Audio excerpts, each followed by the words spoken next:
We found for sure is, at least in the sort of the data publishing piece, we've been able to exponentially change that picture to move the data out much faster, make it much more available much quicker.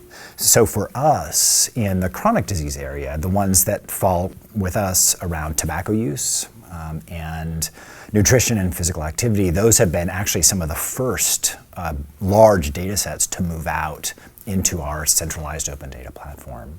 And specifically around tobacco use, and not just tobacco use itself, but also policy, state policy around tobacco use, making that easily available for communities, cities to analyze what's going on with regard to tobacco policy nationally and locally, and potentially make some adjustments within their own cities to help improve the air quality of their citizens.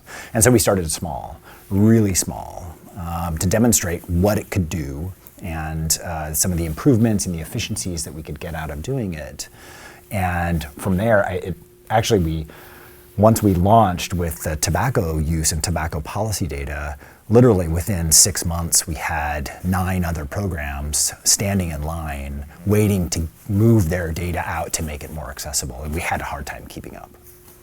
So the data that's out there on the CDC chronic data site, as you see, has like many years over. Some of them are over 15 years of data that's out there, and the data is a pretty scientific data. So to analyze this, there are definitely the current tools which provide a lot of usability to the end user, including development of creating new graphs and sharing graphs has been very helpful, and that has been one of the biggest benefit for us when we educate our new adopters. They have been able to understand the benefit of these tools right away. Previously, they had to download the tool and they had to use different types of analytical platforms to create the charts, like share these results with them. Now, with Socrata being out there as one of the potential tools that have been really helpful for our programs, it kind of provides them a big usability factor for that. So. And frankly, any way that we can make the data easier to use through easier to use visualization tools, all the better. The out-of-the-box stuff right now is pretty great, but adding additional GIS layers or other ways to really easily manipulate and visualize the data, I think will do nothing but impact the utility of the data, no question. The platforms that we adopt today basically provide a kind of a usability factor for a non-scientific person to actually still work with the data. As a data-driven organization, and as an organization that has always published its data out in one way, what this has done is, instead of having to look in 42 different locations for data, we've been able to bring that together into a central place. So that's number one. Number two, what that has also done is create an opportunity for different parts of the organization to talk to one another, who have been utilizing the same data, but maybe analyzing it slightly differently. And so it's been revolutionary in the sense of bringing programs inside the agency to talk to one another about how they're using data and how to better publish that and make that useful outside. As more and more data becomes available, it should allow us to do our jobs more efficiently and perhaps even more cost effectively. I think that's super exciting to be able to do that. From CDC's perspective, the data, the chronic data that's out there is a bolus of knowledge.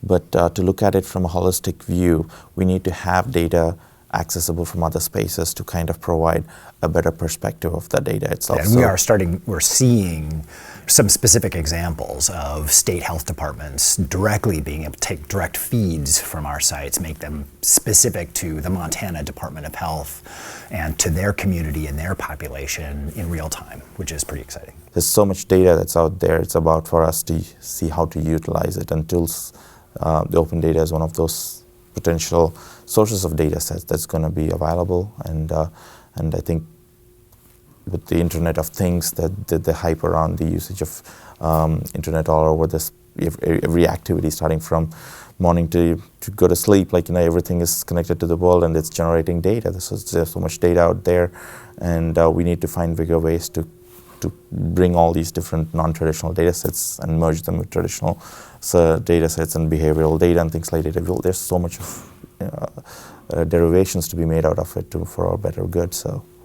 futurist data.